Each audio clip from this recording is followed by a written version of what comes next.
The thoughts that you call your thoughts are not your thoughts.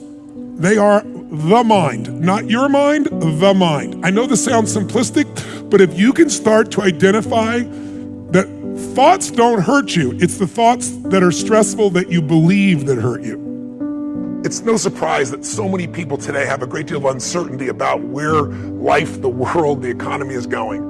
We're going through massive changes, and some of them are unprecedented. We haven't seen for 40, 50, 60, 70, 80 years. And yet at the same time, we inherently know that with all this change, there's opportunity, that there's a chance for our lives to be better than they've ever been. The transformations that are happening in science and technology can truly change the quality of our lives, the length of our lives, the way we experience life.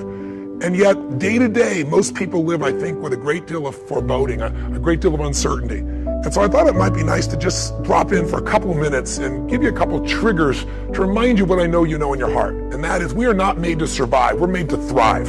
Human beings, our spirit, our capacity to adapt, our ability to grow, our ability to learn with lightning-like speed, our ability to find a way to serve others, that calling inside of us that we have as a parent or as a friend or someone who truly cares, when we put our fear aside because there's something we want to serve greater than ourselves, we all have that ability to find that passion in our life.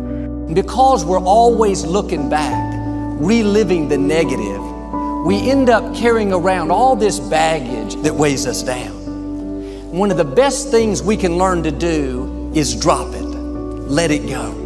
Whether it happened 20 years ago or 20 minutes ago, don't carry negative baggage from yesterday into today.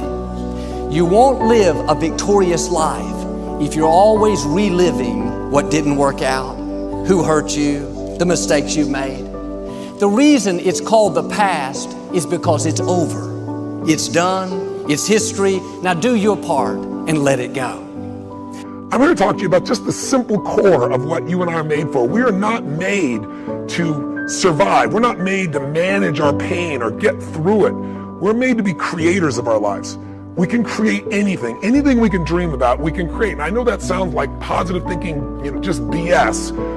But in your soul, there have been times in your life, I know, when you've had something that you wanted so much. Maybe you wanted something for someone you care about. Maybe you wanted something for yourself.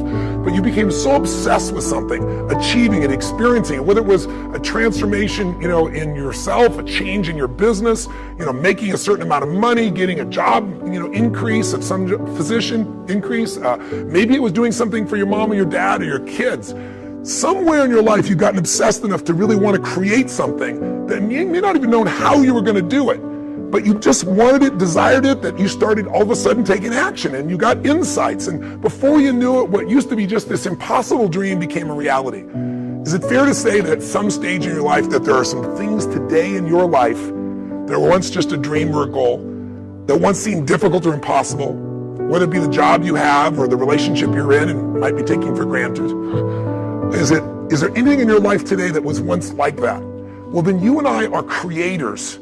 And very often when we get overwhelmed by so many things that we feel out of control by, we start getting into being managers of our life, managing our pain, managing through